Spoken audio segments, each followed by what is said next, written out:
কোন দেশে বাস করি আমরা? হ্যাঁ, দারুণ একটা বিনোদনে ভরা আমাদের এই বাংলাদেশ। জুলাই যুদ্ধের আগে যেসব মূর্তি ভাস্কর্য ছিল, কিছু আলেম ফতোয়া দিয়েছিল যে এগুলো নাকি হারাম। হ্যাঁ, ইসলামে এগুলো হারাম, আমিও বিশ্বাস করি। কিন্তু জুলাই যুদ্ধের পরে যেসব ভাস্কর্য তৈরি করা হলো, হ্যাঁ, জুলাই যোদ্ধাদের, এগুলো হালাল হলো কি করে? হ্যাঁ, দেখছেন আমাদের দেশটা কেমন বিনোদনে ভরা।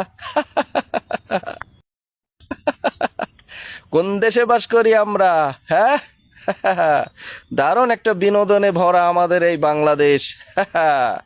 জুলাই যুদ্ধের আগে যেসব মূর্তি ভাস্কর্য ছিল, কিছু আলেম ফতোয়া দিয়েছিল যে এগুলো নাকি হারাম। হ্যাঁ, ইসলামে এগুলো হারাম, আমিও বিশ্বাস করি।